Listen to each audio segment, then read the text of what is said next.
Bien, nous allons reprendre cette série de cours sur les jardins paysages.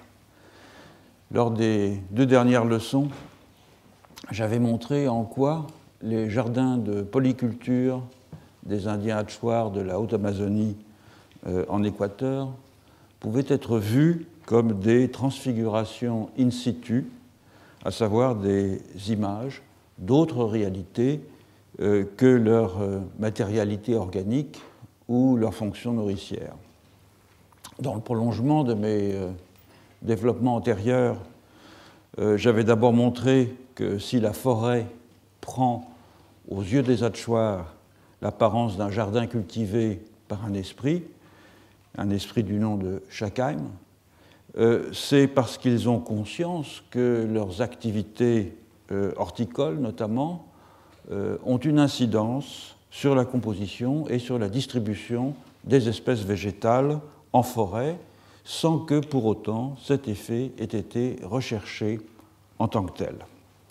Shakheim, cet esprit qui cultive la forêt, est donc le symptôme de cette idée que la forêt, loin d'être un espace sauvage, est en réalité un lieu façonné par des actions intentionnelles.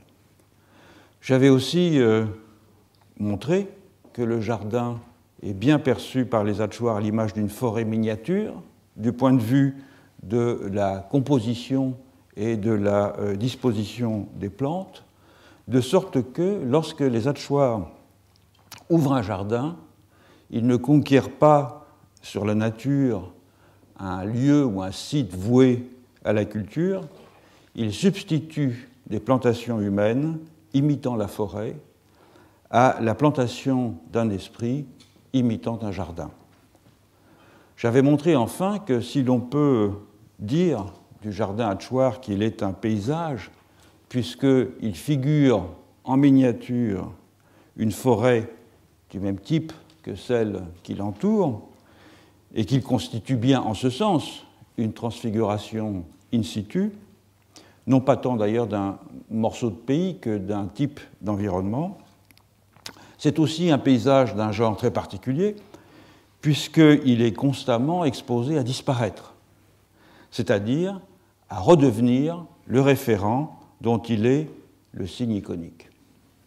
En effet, les plantes cultivées, dont l'esprit des jardins, qui s'appelle Nungui, a concédé l'usage aux humains, ces plantes sont sous la menace constante de redevenir sylvestres, de sorte que le jardin est toujours en passe de perdre, avec sa fonction de signe, son caractère de paysage, en se confondant avec ce qu'il est censé figurer, autrement dit la forêt.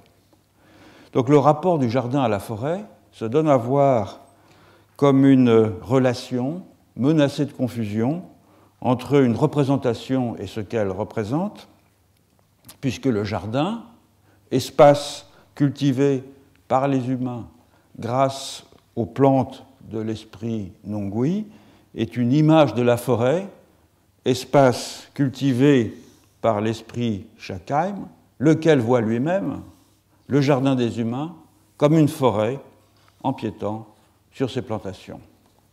De sorte que le jardin en friche, qui redevient forêt aux yeux des Achuar, est en réalité une forêt qui redevient jardin aux yeux des esprits. Je voudrais à présent examiner d'autres transfigurations in situ de jardins vivriers pour voir si l'on y retrouve cette confusion toujours possible entre le signifiant et le signifié que j'ai mis en évidence dans le jardin Achuar. J'ai choisi pour cela de rester en Amazonie et de prendre comme élément de comparaison un groupe de 3 sociétés voisines appartenant à l'ère culturelle qu'on appelle habituellement du nord-ouest amazonien. Ces 3 sociétés sont les Yukuna, les Makuna et les Miranya. Vous avez ici une carte. Vous voyez qu'on n'est pas très loin, à l'échelle de l'Amazonie en tout cas, du bloc Jivaro. La carte est là, donc le petit encart ici, on est Le bloc Jivaro est là, vous voyez, à l'échelle de l'Amazonie, c'est pas grand-chose, c'est un millier de kilomètres. Les Macunas sont sur le Rio Pira-Paraná, les Yucunas sont sur la rivière de Miriti-Paraná, et les Miranias sont sur le Caquetá. Ils sont à peu près éloignés à 50 km, d'une cinquantaine de kilomètres les uns des autres. Donc ces sociétés ne sont pas situées très loin géographiquement de l'ensemble Jivaro, mais elles présentent néanmoins des différences significatives avec celui-ci. Elles sont localisées pour l'essentiel en Colombie, je parle de l'ensemble du nord-ouest amazonien, avec quelques zones de peuplement au Brésil et au Pérou, et ces sociétés du nord-ouest amazonien partagent un même type d'organisation sociale, bien qu'elles parlent des langues différentes. La forme traditionnelle d'habitat, c'est une grande maison commune qu'on appelle dans l'espagnol de la région une maloca. La plupart des tribus qui composent cet ensemble sont exogames et elles obtiennent leurs épouses dans des groupes qui parlent une autre langue. Donc il y a un bloc significatif de sociétés qui pratiquent l'exogamie linguistique dans lequel on épouse toujours des femmes qui viennent, puisque la résidence est patrie locale, dans des sociétés où les hommes parlent une langue différente.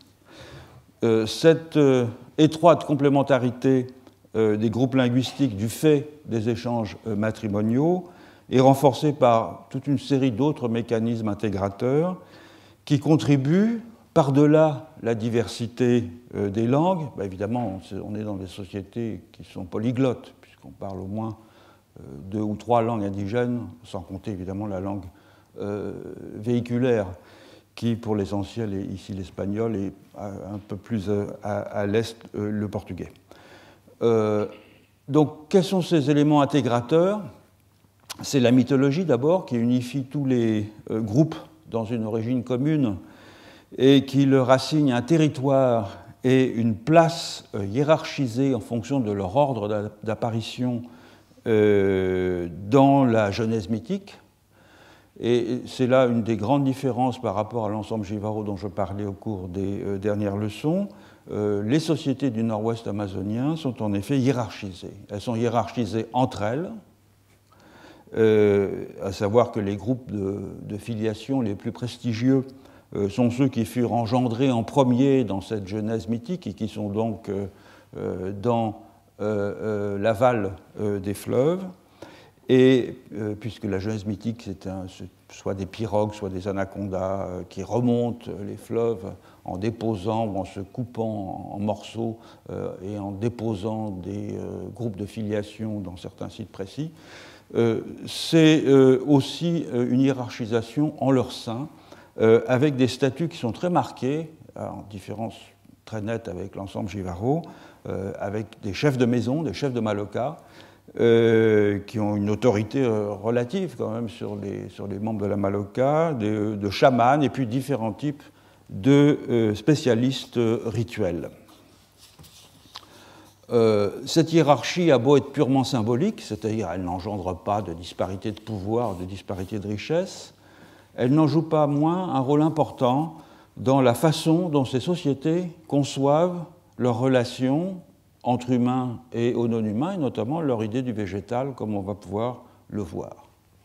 Ensuite, toutes les sociétés de cette région célèbrent un culte à quelque chose qui est assez difficile à définir, qui s'appelle Yurupari.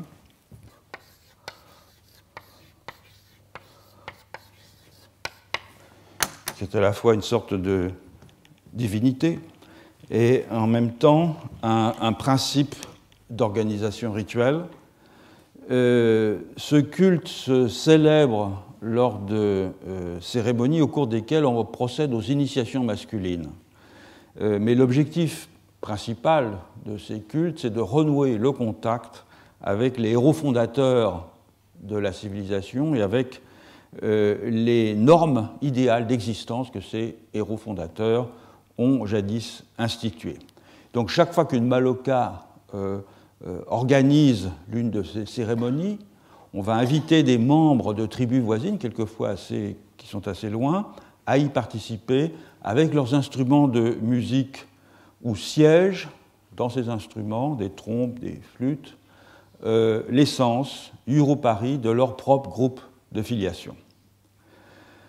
Donc cette complémentarité des groupes du nord-ouest amazonien dans un rite qui, d'une certaine façon, retrace et réinstitue l'étiologie de la totalité qui les englobe, réaffirme ainsi périodiquement l'unité des valeurs qu'ils partagent. Alors, au sein de cet ensemble général du nord-ouest amazonien, les Macunas forment un groupe d'environ 900 personnes qui parlent une langue de la famille tucano-orientale et donc qui vivent, comme je l'ai dit tout à l'heure, sur le cours inférieur du Piraparaná. Les Yucunas sont situés un peu plus bas, un peu plus au sud, sur le cours supérieur du Miriti-Paraná. Ils sont environ 500 personnes. Et encore une cinquantaine de kilomètres au sud, sur le moyen Caqueta, les Miranya forment un groupe dont l'estimation varie entre 5 et 600 personnes, qui parlent, eux, une langue complètement isolée. Je traiterai ensemble les Yukuna et les Makuna, car ils ont beaucoup de points communs du point de vue des idées qu'ils se font du monde végétal, et j'aborderai ensuite les Miranya, qui possèdent de ce point de vue des traits sui generis. J'ai mis ici les références dont je me suis servi. Essentiellement, il y en a d'autres, mais ça, c'est les références principales. Pour les Makuna, Luis Caillon. Pour les Miranya, Dimitri Karadimas. Ce sont 3 monographies. Et pour les Yukuna, la monographie de Maria Clara van der Hammen. J'ai mis aussi la totalité des références bibliographiques dont je me suis servi dans le cours sur le site, donc ça devrait être accessible soit aujourd'hui, soit demain, si vous voulez vous y reporter. Alors je commence donc par l'ensemble Yukuna et Makuna. Comme chez les Jivaro, les plantes cultivées ont été créées par un héros, un démiurge, et comme chez les Jivaro aussi, ces plantes ont disparu une première fois avant d'être à nouveau disponibles et d'exister sous la forme de personnes. Le mythe de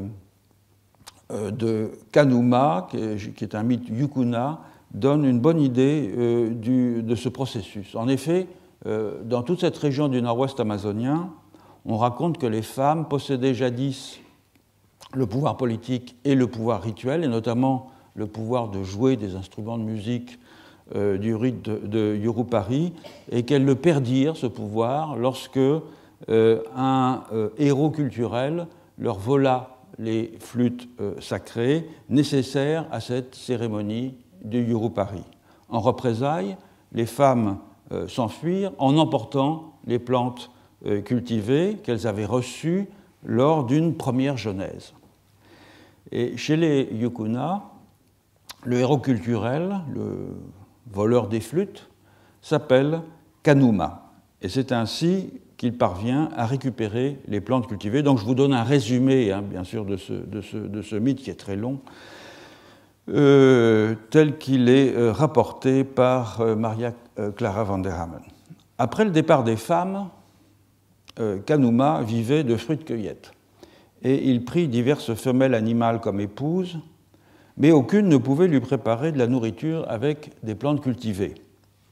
Après diverses péripéties, il finit par épouser la fille cadette de Heichu. Heichu, c'est un héros civilisateur aussi. Et cette fille cadette s'appelait Mairero, c'était la mère des poissons, donc un esprit qui contrôlait la destinée des poissons, si vous voulez. Il s'ensuit divers épisodes dans lesquels Kanuma se révèle incapable d'indiquer à sa nouvelle épouse où elle doit aller récolter le manioc, ou encore des ignames. Dans le premier cas, par exemple, il lui dit, voilà, le jardin de manioc est là, et elle va là et elle ne voit qu'un chablis, donc une clairière provoquée par la chute d'un arbre. Donc là où Kanuma, lui, voit un jardin de manioc, elle ne voit qu'un chablis, une clairière. Elle demande où aller récolter des ignames. Kanuma lui dit, tu suis les gens de Mamaloka, et ils vont en forêt. Et là, au lieu de récolter des ignames, les gens de Samaloka recueillent des ignames sauvages ou des feuilles d'une plante sylvestre qu'ils appellent de la coca. Alors évidemment, la femme se moque de son mari en disant « mais ça, ce n'est pas des plantes cultivées ». Et elle lui dit « mon père a toutes les plantes cultivées ». Et elle va donc chez son père, Heichu, pour apporter successivement dans la maison, dans la Maloca de Kanuma, du manioc, des fruits de Chonta en particulier, du palmier de Chonta, de la coca, des ananas. Mais les gens de Kanuma n'arrivaient pas à cultiver ces plantes. Finalement, Mairero informe Kanuma que ses propres sœurs viendront le lendemain planter du manioc, mais qu'il ne faut pas les regarder, qu'il ne faut pas leur parler. Et c'est ce qui se produit, donc les sœurs de Mairero arrivent, et elles se plantent elles-mêmes autour de la Maloca, et c'est pour cela, dit le mythe, que le manioc est une personne. Mais ces femmes manioc étaient très bavardes, se moquent de Kanuma, qui était resté dans la maison, et qui, furieux, finit par sortir de la maison, et à ce moment-là, elle s'enfuit, et c'est pour cela, précise le mythe, que le manioc ne vient bien que sur le pourtour du jardin, s'enfuit vers la périphérie du jardin, puis elle se transforme en plante manioc. Un peu plus tard, Kanuma est invité par son beau-père à le visiter pour qu'il lui donne des semis de coca. Le coca joue un rôle cérémoniel, rituel et social, d'ailleurs très important dans les sociétés du nord-ouest amazonien. Mais Kanuma préfère envoyer son frère cadet à sa place. Donc Heichu, le père de Mairero, reçoit Mairero et le frère cadet de Kanuma, et il lui donne à consommer beaucoup de coca, ce dont il n'avait pas l'habitude. Donc le frère cadet devient tout étourdi, et il dit à sa fille, tu vas le ramener dans la Maloca de Kanuma, tu vas lui donner à manger, en fait c'est une métaphore sexuelle, tu vas faire l'amour avec lui, et tu vas l'abattre au milieu du jardin. C'est ce qu'elle fait, et le frère de Kanuma explose au milieu du jardin. De sa poitrine, de ses jambes et de ses bras naissent les plantes coca. Le père de Mairero continue ensuite à envoyer des gens qui se transforment les uns après les autres en palmiers de Chonta, en ananas, en arbres fruitiers ou maris, etc. Donc on voit qu'après la première disparition des plantes cultivées, celles-ci reviennent sous la forme de personnes qui sont toutes des frères ou des sœurs de Mairero, la mère des poissons, et qui sont donc des consanguins ou des consanguines, des cultivatrices, comme c'était le cas, si vous en souvenez, chez les Jivaro, à l'exception de la coca, qui est maintenant cultivée par les hommes et qui est, assez logiquement, un consanguin du héros culturel, puisque c'est son frère cadet. Donc, dans une grande partie du Piémont amazonien, on le voit, domine ainsi cette idée que les plantes cultivées sont des personnes métamorphosées et que celles-ci sont des parents consanguins des femmes qui s'en occupent, par contraste avec le lien des hommes aux animaux qu'ils chassent, qui est conçu comme un rapport d'affinité, un rapport d'alliance de mariage, un rapport entre beaux-frères ou entre beaux-parents, s'il s'agit des maîtres du gibier qui sont conçus comme les parents des animaux. Or, ceci a des conséquences sur la distribution et la disposition des plantes dans le jardin, disposition qui reproduit la disposition des lieux dans la Maloca, dans la grande maison commune. Alors, on va d'abord voir cette dernière. Ça, c'est une photo, mais la plupart des Malocas du nord-ouest amazonien ont cette même forme architecturale. Celle-ci, c'est une Maloca Yucuna. Et le plan, elles sont assez souvent aussi organisées selon ce même plan, qu'elles soient plus ou moins rondes ou plus ou moins ovoïdes.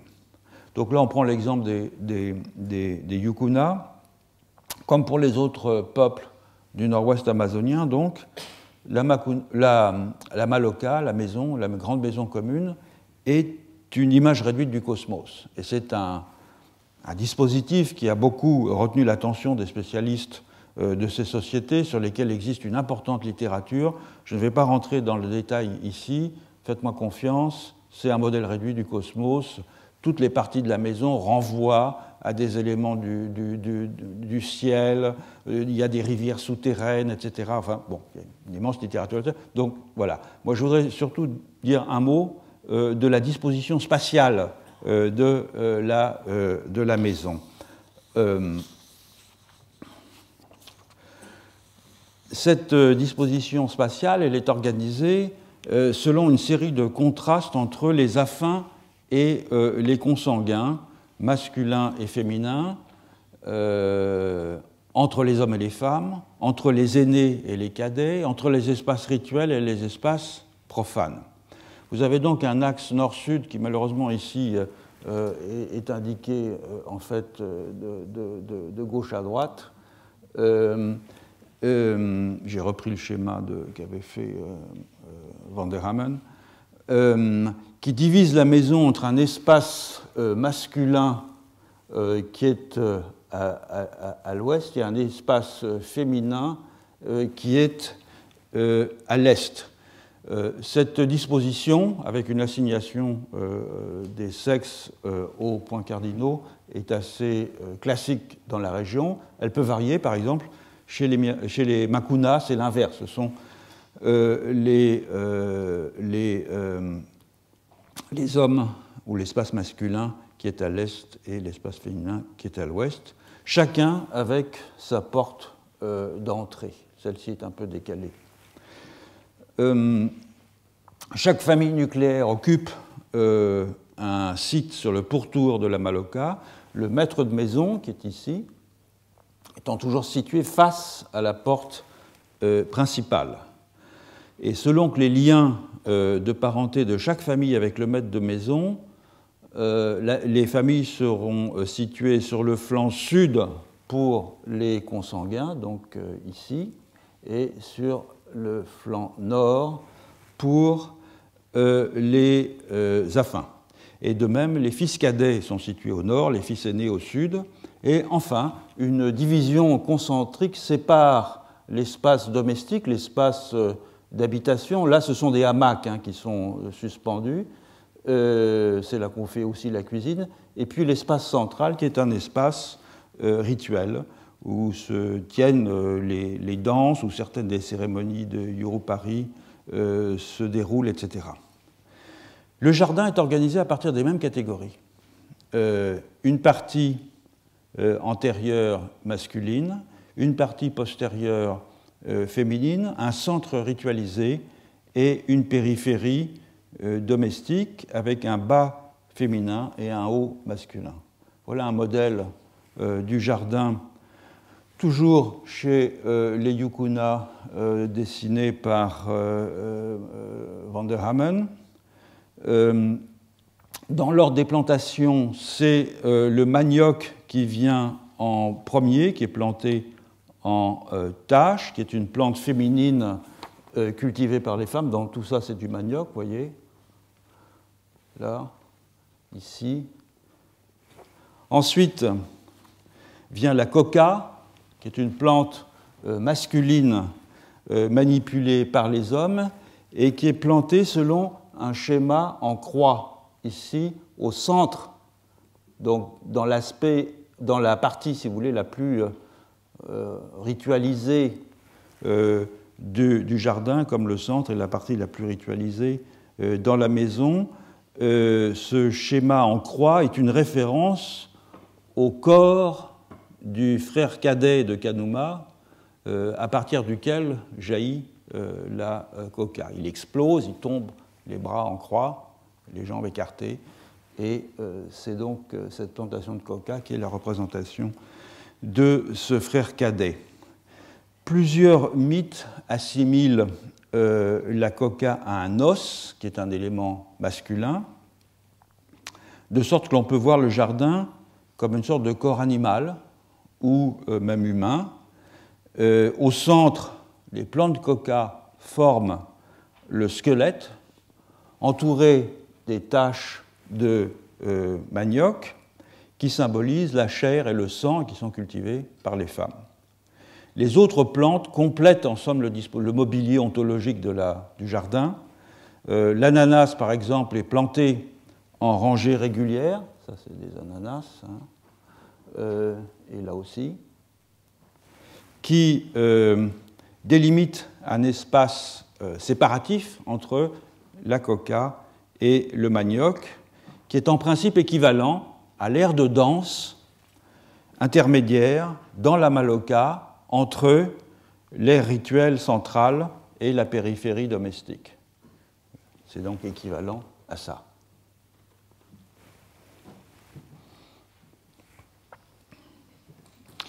Les palmiers Chonta, c'est là, sont situés à la périphérie, ou près de l'entrée du jardin, de même qu'ils sont plantés juste à l'extérieur de la maloca, à côté de la porte principale.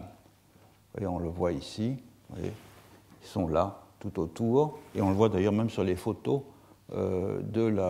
auparavant, là c'est des palmiers Chonta qui sont tout autour de la maison. L'arbre fruitier Umari, qui est un Poraceiba sericea, dont le mythe relate qu'il est un frère du manioc, des femmes manioc, est planté à l'avant du jardin, tandis que d'autres plantes comme le caimitier ou la guaba, qui sont des ingas, sont mélangées avec le manioc, dont elles sont dites des compagnons. Donc, dans sa composition réelle, dans la disposition des plantes, le jardin reflète ainsi tout à la fois les opérations mythiques qui l'ont constitué tel qu'il est et l'organisation spatiale des réseaux sociaux dans la maloca. On a donc au centre un groupe de frères, au centre du jardin, à l'origine Kaduma et son frère cadet, la coca, lesquels obtiennent des épouses d'un autre groupe qui sont venus dans la maison. C'est le manioc, ce sont les femmes manioc qui se sont plantées dans le jardin. La résidence est toujours patrilocale, je le dis tout à l'heure. Les frères des femmes manioc, les palmiers, Chonta, l'ananas et l'Umari se situent sur le devant du jardin, tandis que certains arbres fruitiers, qui sont des compagnons des femmes manioc, se situent à la périphérie, c'est-à-dire à la distance sociale maximale, puisque d'une certaine façon, ils sont en compétition avec le noyau de frères pour les mêmes femmes. Donc la disposition du jardin, c'est un modèle réduit de la structure sociale et des réseaux de relations sociales au sein de ces sociétés du nord-ouest amazonien. Chez les Makuna, donc ça c'est le modèle Yukuna, chez les Makuna, la disposition des plantes est analogue. Je cite Luis Caillon à ce propos, donc ouvrez les guillemets, le jardin possède chez les Makuna une distribution spatiale masculine et féminine qui a les mêmes associations que les espaces de la maloca, à savoir un centre masculin et une périphérie féminine. La coca plantée en forme de croix au centre du jardin, donc chez les Makuna aussi, la coca est plantée en forme de croix, le divise en 4 parties correspondant aux points cardinaux, ce qui lui donne ainsi les coordonnées du cosmos. Autour de la coca, poursuit Caillon, sont disposés les arbres d'Uvilla, c'est le Puruma secropiefolia, et entre l'Uvilla et la coca sont plantés les ananas en rangées délimitant des lopins de manioc. Le mythe, d'ailleurs, d'origine des plantes cultivées chez les Makuna est très très proche aussi du mythe Yukuna. Ce sont des gens qui parlent des langues différentes. Le héros culturel qui s'appelle Iba se nourrit aussi au début de fruits sylvestres, ainsi que ses parents dans la Maloca, lesquels sont des animaux. Enfin, ils sont nommés comme des animaux, ce sont des animaux personnes, avant la spéciation que le mythe instaure entre les humains et les animaux, jusqu'à ce qu'il épouse une femme aquatique, Yawira, qui est la fille de l'anaconda, qui lui amène ses sœurs, lesquelles se métamorphosent, elles aussi, en plants de manioc. Yawira amène ensuite la coca et le tabac, puis le reste de ses frères qui se convertissent tous en une espèce ou en une autre de plantes cultivées. Chez les Mirania, enfin, la coca est aussi plantée au centre du jardin, j'y reviendrai plus longuement tout à l'heure, mais non pas en croix, mais en rangées parallèles, qui sont assimilées à la colonne vertébrale du jardin, écrit Dimitri Karadimas. Et comme on le verra plus tard, ce rapport explicite entre coca et squelette indique chez les Mirania une anthropomorphisation du jardin qui est beaucoup plus nette que dans les groupes voisins. Voyons à présent le rapport entre le jardin et la forêt. Dans les trois groupes, chez les Yukuna, les Makuna et les Mirania, il est impératif de négocier avec les esprits de la forêt la permission d'ouvrir un essar. Et c'est une tâche, cette négociation, qui est dévolue au chaman du groupe local qui va offrir de la coca au maître des lieux. En effet, tous les éléments du monde, tous les êtres, tous les sites ont un maître avec lequel il faut compter lorsque on entreprend une activité quelconque. Chez les Yukuna, qui, on s'en souvient, ne dépassent guère les 500 individus, le nombre de maîtres est considérable, de même que la diversité de leurs apparences et de leurs fonctions, au point qu'on peut penser qu'il y a beaucoup plus de maîtres qu'il n'y a d'humains. Ce qui est en général d'ailleurs une caractéristique assez commune de beaucoup de sociétés amazoniennes, c'est un monde qui est pauvre en humains et qui est riche en non-humains, et beaucoup des interactions se passent de ce fait entre humains et non-humains plus qu'entre les humains, bien que celle-ci évidemment est court aussi. Alors les maîtres Yukuna sont caractéristiques des esprits animistes tels que je les ai définis autrefois. Je rappelle qu'en régime animiste, la plupart des objets du monde sont animés par une intériorité que les Yukuna appellent une pensée et qui est spécifique à chaque classe d'objets, dont les humains. Les maîtres veillent au bon exercice de cette pensée, au bon déroulement des facultés que cette intériorité rend possible, pour chaque famille d'existants dont ils ont la charge. Or, les humains, lorsqu'ils consomment une plante ou un animal, absorbent ipso facto son intériorité, sa pensée, en plus de son corps. Il faut donc demander l'accord du maître de l'espèce pour pouvoir absorber cette intériorité sans danger, faute de quoi on encourt le courroux de ce maître et on encourt sa vengeance sous la forme de maladies, lesquelles maladies sont en quelque sorte des subjectivités de non-humains mal digérées. Et en fait, une grande partie du travail du chaman consiste à rendre digestibles ces subjectivités des non-humains qu'on absorbe avec leur corps animal ou végétal. Il en va de même chez les Makuna, qui ne sont guère plus nombreux que les Yukuna. Eux, ils appellent armes les principes actifs que chaque espèce a reçus en partage lors de la genèse mythique, principes qui déterminent les habitudes alimentaires et les pratiques reproductrices de ses membres. Chaque ensemble d'armes, qui est décrit par les Makuna comme des échardes, comme des plumes, comme du venin, comme de la salive, etc., objective ainsi un faisceau de dispositions biologiques et de dispositions éthologiques qui sont réputées intrinsèques à l'identité d'une espèce. Et avant de consommer toute nourriture végétale ou animale, les macunas chantent donc mentalement une incantation qui est destinée à la décontaminer, à lui faire perdre ces lambeaux d'intériorité qui sont encore attachés à sa substance physique, de façon à la dépouiller de ses principes nocifs et à renvoyer ces principes vers le lieu de résidence collectif de l'espèce où les membres de cette espèce vivent sous le contrôle de leur maître. Donc les chamans négocient avec les esprits qui contrôlent les plantes sylvestres, dont beaucoup d'ailleurs sont des espèces d'hypostase d'une espèce particulière. Par exemple, une espèce de palmier sera le capitaine de... Capitane, c'est le terme qu'on emploie pour désigner les fonctions d'autorité dans cette région, le terme espagnol, sera le capitaine de tous les palmiers.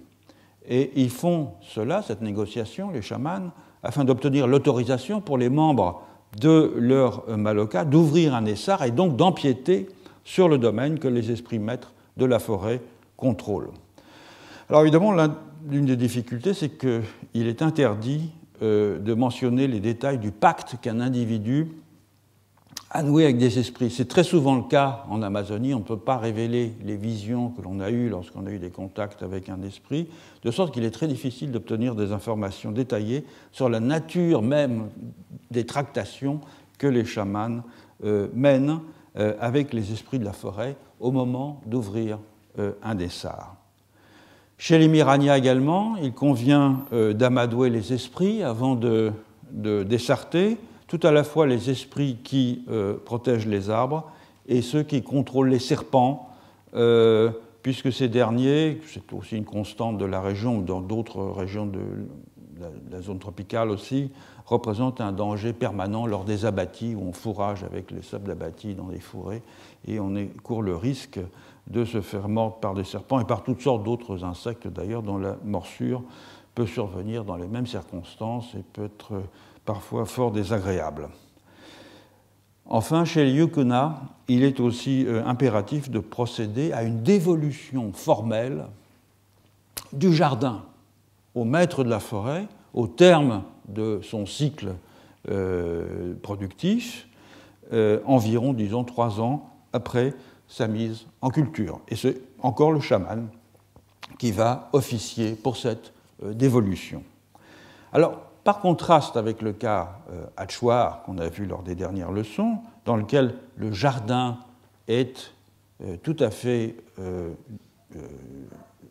ostensiblement une transfiguration opérée par les humains de la plantation d'un esprit, les jardins Yukuna et les jardins Makuna ne sont pas à proprement parler des imitations de la forêt qui serait perçue comme le jardin des maîtres des plantes sylvestres, puisque la végétation de la forêt n'est guère présentée comme étant cultivée par eux.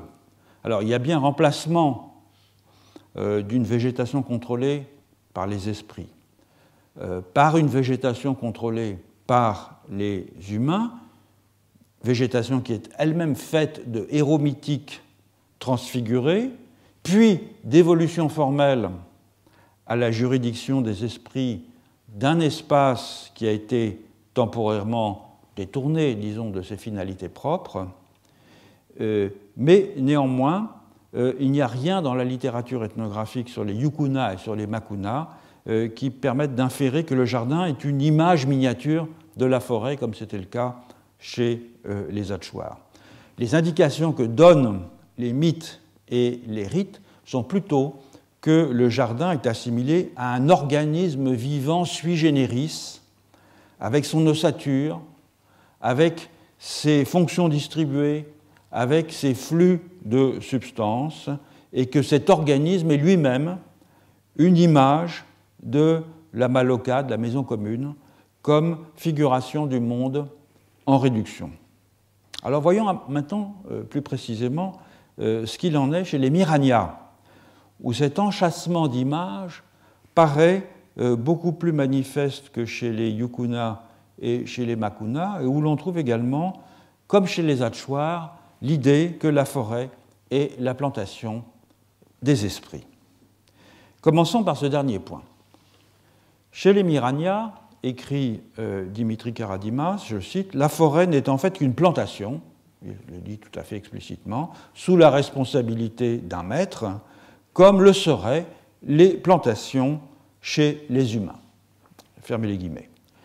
Dans les faits, toutefois, il faut distinguer entre deux types de forêts.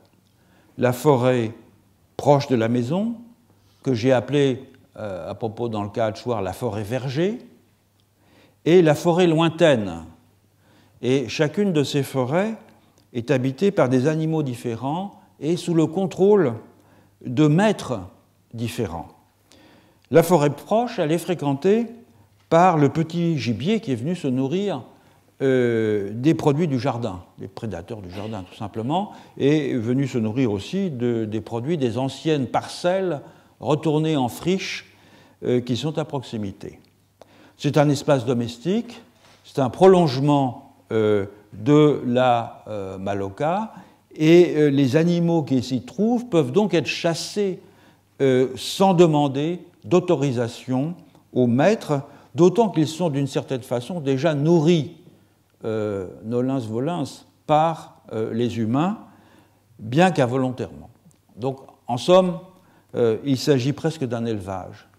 Et cette forêt verger est considérée comme le jardin du héros créateur, peuplé d'espèces animales dites sans odeur, c'est-à-dire qui sont tout simplement des transformations des espèces cultivées apportées par le démiurge, ou des transformations ou des métamorphoses de fruits tombés à terre. Autrement dit, les fruitiers de la forêt verger appartiennent à un esprit qu'on appelle la grand-mère des animaux, qui est l'épouse du maître des animaux, lequel règne sur les animaux, ce dernier, de la forêt profonde. Donc les pécaris à lèvres blanches sont issus des ananas de la grand-mère des animaux, qui sont des broméliacées, ce qu'elle voit elle comme des ananas, mais qui sont en fait des broméliacées sauvages, qu'elle cultive comme des ananas dans cette forêt verger qui entoure la maison. Les singes attelles sont des transformations du fruit de Linga edulis, tandis que le singe laineux est une transformation d'une autre espèce d'Inga. Donc la chair du gibier qui est chassée dans la forêt proche, dans la forêt verger, est ainsi végétalisée, c'est-à-dire qu'elle est moins dangereuse que la chair du gibier qui est chassé dans la forêt profonde, qui, elle, est la chair d'une personne, imprégnée de son intériorité, donc porteuse de contamination. Et encore sous la juridiction tatillonne, j'allais dire, du maître du gibier de la forêt profonde, et il faut donc composer avec lui. Donc du point de vue de la Genèse, les animaux chassés sont des transformations de végétaux qui sont eux-mêmes issus du corps du démiurge créateur. Voyons maintenant ce qu'il en est de la forêt profonde. Je l'ai dit tout à l'heure, la forêt profonde, elle est sous la juridiction des maîtres des animaux. En fait, il y en a plusieurs. Et elle est sous la juridiction aussi des prédateurs qui ont, vis-à-vis des animaux, le même type de comportement que les maîtres de Maloka vis-à-vis de leurs dépendants. Les prédateurs, c'est toujours la même trilogie en Amazonie, c'est le jaguar, l'anaconda et l'aigle à harpie qui sont les plus grands prédateurs dans les différents étages écologiques de cet écosystème. Le maître des animaux principal est aussi connu comme le maître de la forêt, et il est accompagné par deux frères, l'un qui s'appelle le père des singes et un autre qui s'appelle Chitya Guario, pas de traduction, et à eux trois, ils se répartissent la surveillance des différentes strates. Le maître de la forêt, qui s'appelle Mei, veille sur le gibier du sol, tandis que le père des singes évolue dans la canopée et veille sur les animaux de cet étage, et que Chitiaguarillo, qu'on décrit comme velu, mais doté aussi de grandes ailes, a pour juridiction les animaux ailés. Et la principale nourriture de ces trois esprits, bien sûr, ce sont les humains, qu'ils capturent lorsque les humains s'aventurent dans la forêt profonde sans précaution et sans avoir fait d'offrande au maître du gibier. Donc ces trois esprits qui sont, disent les Makuna, gigantesques, d'apparence plus ou moins simienne, très velue, et ils sont associés à certains arbres de la forêt qui forment leur verger et qu'ils protègent, car les fruits de ces arbres sont mangés par les animaux dont ils ont la charge. Donc ils cultivent d'une certaine façon le fourrage des animaux qui sont leurs animaux apprivoisés.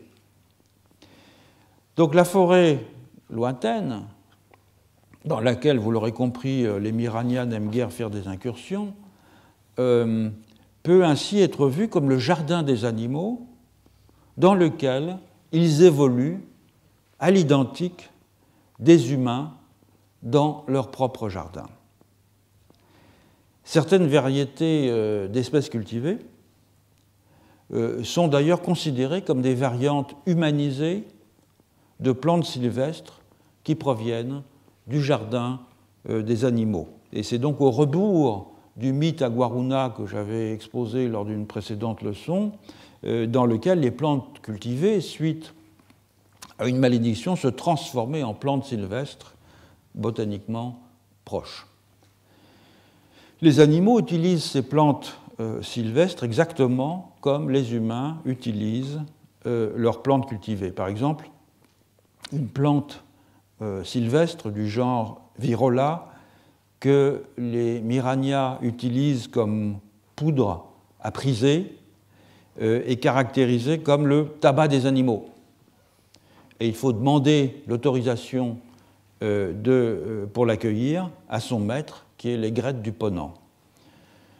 Il en va de même avec une autre plante de cueillette qui est définie comme la coca des animaux. Autrement dit, lorsque les humains abattent un essar pour créer un jardin, ils détruisent une partie du jardin des animaux. Et donc, ils doivent s'attendre à une vengeance pour cette déprédation. Et c'est pour cela que les offrandes de coca et de tabac sont faites au maître de la forêt. De ce point de vue-là, donc, la situation Mirania est analogue à la situation Achuar. Les humains substituent leurs plantations aux plantations des esprits lorsqu'ils ouvrent un jardin, mais dans le cas Mirania, l'opération est beaucoup plus risquée parce que la vengeance des esprits menace, alors que dans le cas Achuar, il n'y a pas vraiment de vengeance de Shakaim lorsqu'on ouvre un jardin. Au contraire, il conseille les humains sur les lieux les plus appropriés pour ouvrir un essar. Alors passons maintenant à la façon dont les Miranias se représentent non plus la forêt mais le jardin. Comme chez les Yukuna et comme chez les Makuna, la création des plantes cultivées se passe en deux temps. Le démiurge commence par faire advenir les plantes du jardin en y pensant, c'est-à-dire en formant leur concept, pourrait-on dire en termes philosophiques, et en incorporant ensuite ce concept. Tout se passe fort bien pendant un temps, jusqu'à ce que les humains commencent à récriminer contre le démiurge, à papoter, à faire courir des médisances à son propos. Il n'est pas content et il décide alors de partir en emmenant avec lui, évidemment, les plantes cultivées. à la suite de nombreuses péripéties. Il redonne les plantes cultivées aux humains, mais il décide en même temps de créer pour chaque plante un maître qui devra veiller sur elle.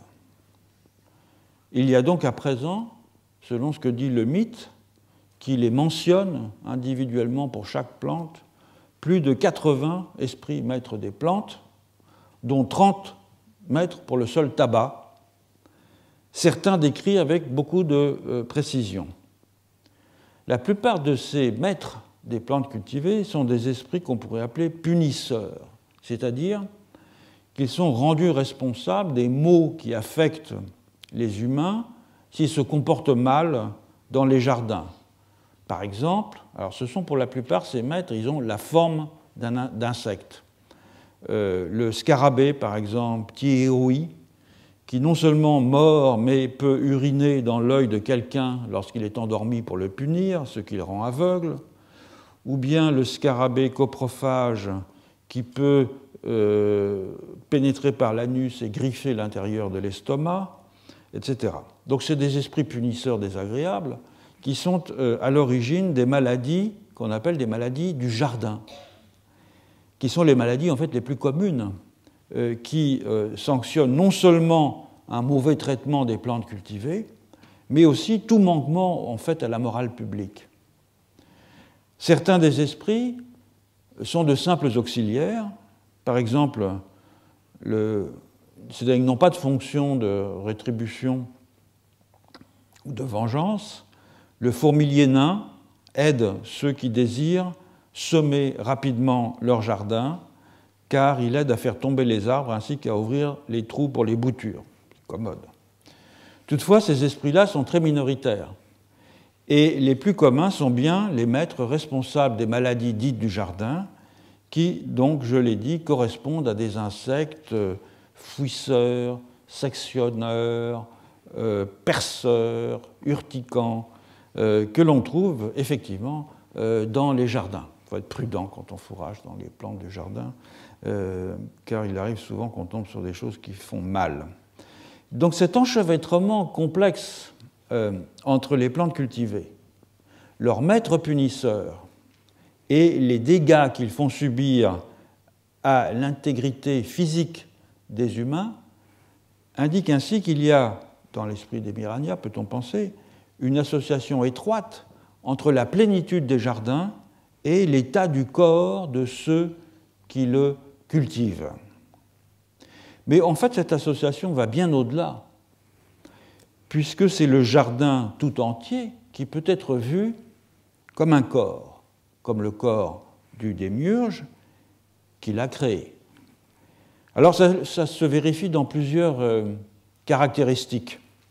D'abord, dans la disposition des plantes, avec, comme on l'a vu aussi chez les Yukuna et chez les Makuna, les rangs de coca au centre qui sont assimilés tout à fait explicitement à une colonne vertébrale. Ils sont appelés la colonne vertébrale du jardin. Et les autres plantes autour qui forment la chair et le sang de ce macro-organisme. Ça se vérifie aussi dans les représentations au sujet du manioc, qui est la plante la plus répandue dans le jardin. Selon les Mirania, en effet, le manioc serait un être qui porte trace du corps du démiurge. Les analogies, font-ils remarquer, sont nombreuses. Par exemple, les feuilles digitées du manioc sont composées de folioles qui ressemblent aux doigts d'une main. Il y en a parfois 5, il y en a parfois plus. Les cicatrices foliaires sur la tige centrale sont appelées les paupières de cette plante, et à partir desquelles, par un œil donc, une autre plante peut renaître sur une bouture plantée dans le sol, bouture dont les racines sont appelées sa portée, comme pour un mammifère. Le temps de maturation des tubercules de manioc oscille entre 7 et 12 mois après la plantation de la bouture, et le temps moyen étant d'environ 9 mois, ce qui est explicitement comparé à la durée de gestation d'un fœtus humain. De ce fait, les femmes Mirania voient moins les plants de manioc, à l'instar de leurs propres enfants, comme c'était le cas à propos des femmes Hatchoir, que comme des enfants qu'elles ont la charge d'élever et dont elles veillent à la reproduction. En somme, elles ont un rôle de sage-femme et de nourrice plutôt que de mère. Cette relative prise de distance vis-à-vis du manioc est compréhensible si l'on songe que le jardin est surtout une vaste métamorphose du corps du démiurge, puisque les plantes cultivées proviennent à l'origine des différents morceaux de sa personne. Et comme l'écrit Dimitri Karadimas, auquel je me fonde pour cette analyse des Mirania, ouvrez les guillemets, maltraiter les espèces du jardin revient à maltraiter la personne du démiurge. Alors on comprend qu'il puisse vouloir se venger en confiant cette vengeance aux esprits maîtres des plantes cultivées, qui sont à la source de la plupart des maladies affectant le monde humain, et le corps des humains. Donc il y a un parallélisme entre le jardin vu par les humains comme le corps morcelé du héros créateur et le corps humain vu par le héros créateur comme une sorte de jardin dans lequel il peut lâcher ces insectes ravageurs pour faire des dégâts qui sont appelés les maladies du jardin.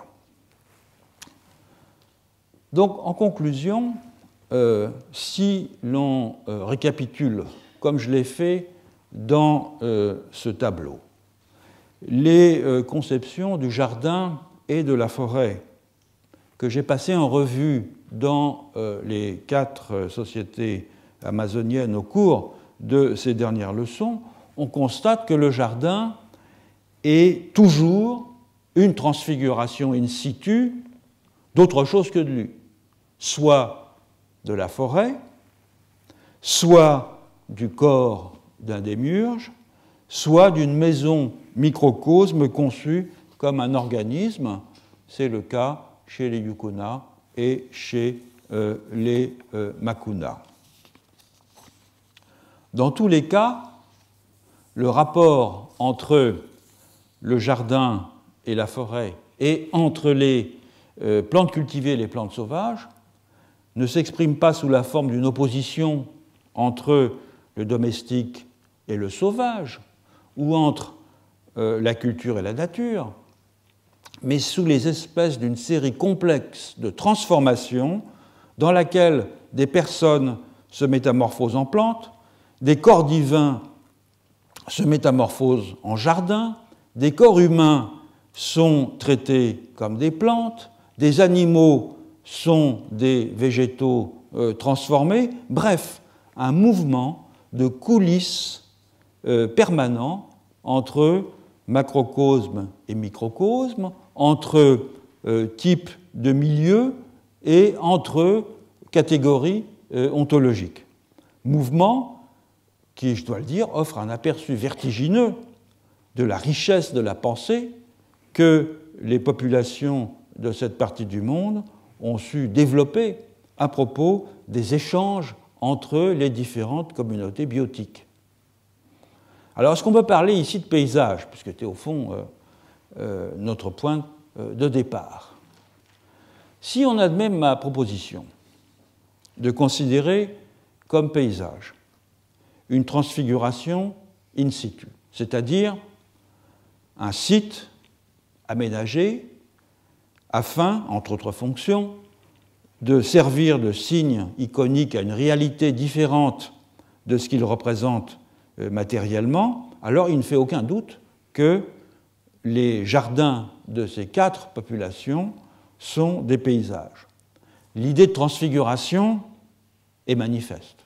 Elle est manifeste dans les 4 exemples et elle est très explicitement formulée pour les jardins Hatchoir et pour les jardins Mirania. Dans ces 2 derniers cas, en outre, on observe une atténuation de l'écart entre le signe et le référent. Une atténuation qui convertit le paysage en un jardin ambigu.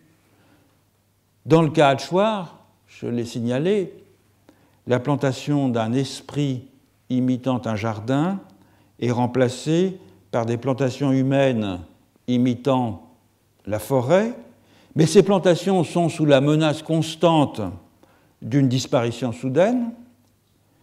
Si les cultivatrices déplaisent à l'esprit des jardins Nongui, disparition qui, de toute façon, finira par se produire lorsque le jardin sera abandonné et que la distinction entre l'image et ce qu'elle représente, eh bien, ne sera plus opératoire. Le jardin, alors, aura perdu sa fonction de paysage puisqu'il sera devenu une véritable forêt. Dans le cas Miragna, des plantations d'esprit imitant un jardin sont remplacées par des plantations humaines issues du corps d'un autre esprit, mais ceux qui les plantent sont sous la menace constante, non pas de voir les plantes cultivées disparaître, mais de voir leur propre corps traité comme un jardin par les délégués de cet esprit, c'est-à-dire d'être démembrés, percés et découpés, à l'instar du démiurge qui est à l'origine des plantes cultivées. Là encore, l'ambiguïté règne en maître. La transfiguration initiale se paye du risque de voir les humains eux-mêmes se transfigurer, on pourrait dire, à leur corps défendant, et donc de voir les producteurs de signes devenir eux-mêmes des signes de ce qu'ils avaient figuré en édifiant leur jardin. Alors on verra lors de la prochaine leçon, à travers des exemples non plus amazoniens mais mélanésiens, si cette mise en abîme du jardin-paysage est caractéristique ou non de l'Amazonie.